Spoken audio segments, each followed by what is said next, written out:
Imagine taking a time machine back to the year 2003 to 2008.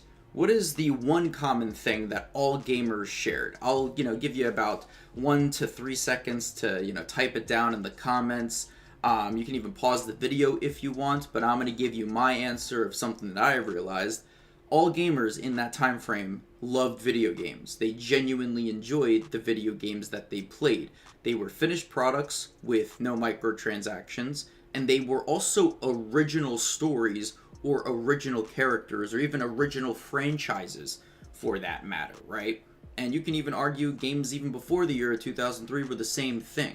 But if you compare and contrast it to the year of 2021, a lot of gamers are fed up with the games that they have because they're not finished products, because there are microtransactions, because developers think it's a good idea to revamp or remaster old versions of a game to then just stick microtransactions and cosmetic items within it, right? We can go on and on about the developers and how they're at fault, but what is something that we as gamers can do?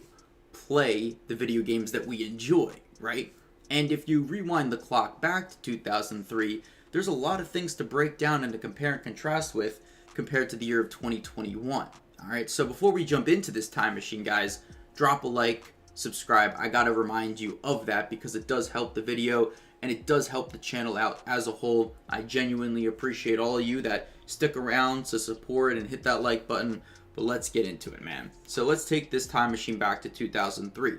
What are the top 3 games that you played in the time frame of 2003 to, let's say, 2007 to 2008, right? I'll give you about 5 to 10 seconds to think about it. I'll give you some of the games that I played. I played Battlefront 2. I played that obsessively, right? I remember playing this game called Marvel Imperfect. It was a Marvel Mortal Kombat game that was a little bit more modern in a sense. I remember playing Knights of the Old Republic 1 and 2. Those were classics, right? I remember playing a ton of Spider-Man games. I am a super Star Wars and Marvel nerd, as you can probably tell from the list that I gave you. I do remember playing like Halo 2 and WWE, SmackDown vs. Raw, 2004, 5, 6, 7. I remember playing all those games as well. I was a super WWE nerd on top of all that. But if you have 3 games that you played in that time frame, what is the one common thing that most of you can share or maybe even, relate to in a certain way? Most of the games that you played were single-player games, and this is going to be a common theme throughout the video as we take the time machine back to the year of 2021. And I do have a list of games that you can play in 2021 that are very modern, and some of them just came out. So let's fast forward to 2021. Let's go back to our current day. We are saying goodbye to the golden years of gaming that I just, basically laid out for you in those dates. Basically, what we're seeing now is that esports, there's a ton of money on the line. We're seeing microtransactions. We're seeing unfinished products. We're seeing little Timmy, little Jimmy using their mom's credit card to maybe get an upper hand on the competition online. We're seeing little Timmy and little Jimmy playing for 10 to 12 hours a day, thinking they're going to be the next ninja on Twitch, the next Dr. Disrespect, or even the next Nick Mercs, right? Well, that's already a 1 in a million, maybe even a 1 in a billion opportunity at that. But on top of all of this, a lot of the games that we play in the mainstream are multiplayer games. Think of Fortnite. Think of, Call of Duty Warzone. Think of Apex Legends. Think of Halo Infinite. Think of basically any game that is something that everyone plays. It's not going to be a single player game. It's a multiplayer game. And I think there's a multitude of different reasons for that. A lot of people want to compete. They want to say that they're better than the next person. That's all pretty healthy in terms of a mindset to a certain extent. But a lot of people think they're going to be the next, YouTuber that's going to pull 1 million views just because they're good at Fortnite. And that's just so far from the truth.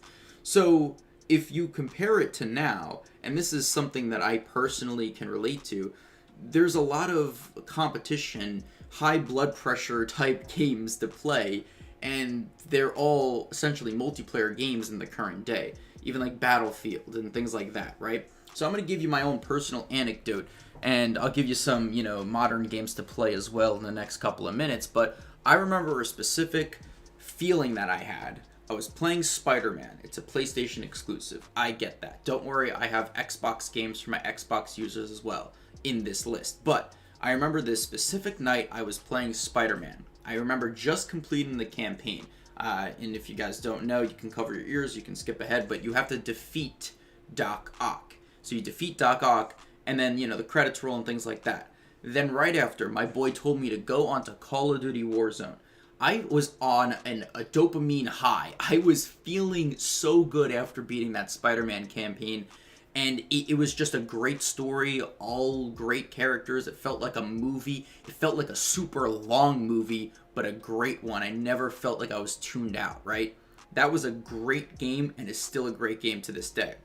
And then I was playing Call of Duty Warzone with my boys for the next hour after that, and I just felt like just all of that happiness and all that fun that I got from Spider-Man was just completely overshadowed by the frustration, by the mechanics of the game, by Warzone. It was just not an enjoyable time. There was nothing to be invested in. There was nothing to feel that I was actually, accomplishing. I mean, games, you can argue you don't accomplish anything in games, but it just didn't feel the same way that I felt when I was playing like a single player game like Spider-Man.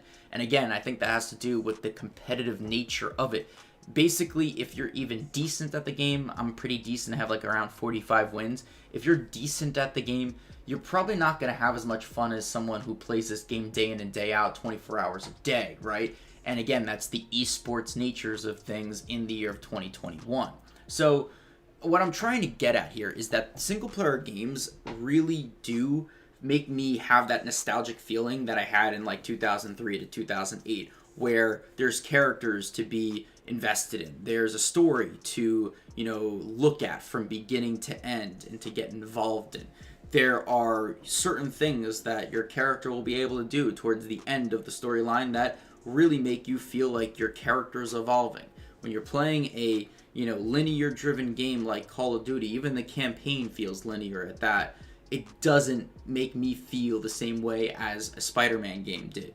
So I'm going to give you a list of games that I've been playing, single player games at that, and maybe you can take some of these games with you, or maybe, purchase them and see if you feel the same way as I do. And honestly, these games that I'm about to mention helped me get out of that stalemate nature, that disinterested nature that I had with games in the year of 2021, soon to be 2022, right? So, games that I've been playing for the past year that just have completely changed my outlook on gaming as a whole, right? So, first one, Spider-Man, PlayStation 4. They have a remastered version for the PlayStation 5. I get it, it's a PlayStation exclusive. The next one is also a PlayStation exclusive, Spider-Man Miles Morales. This is also a great game. Very similar to Spider-Man PlayStation 4 in the terms of storyline, your character progressing, great game as well.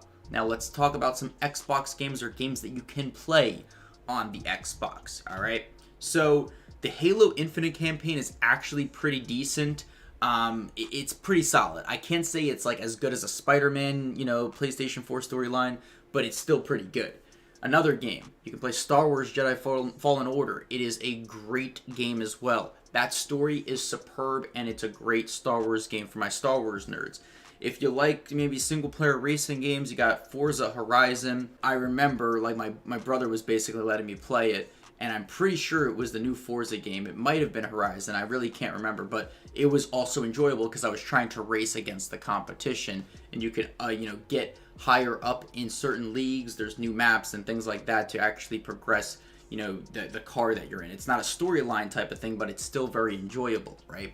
And then I want to say, for any Nintendo guys out there, the Pokemon games are pretty solid. You also got the Super Smash Bros., which actually has its own storyline as well. Very fun. I really enjoyed it. And things like that, guys. Storyline, single-player driven games really do, change your outlook. At least they did for me. And hopefully you can take some of these games with you and maybe purchase one or two of them. If I had to say one game that everyone should purchase, and this is probably going to be the secret game that either people have clicked out of the video already, or they just didn't tune in enough to really know which game I'm about to recommend, but it is easily one of the top 3 single player games I've ever played, and I think Spider-Man's definitely in my top 3, but this one is amazing. Guardians of the Galaxy.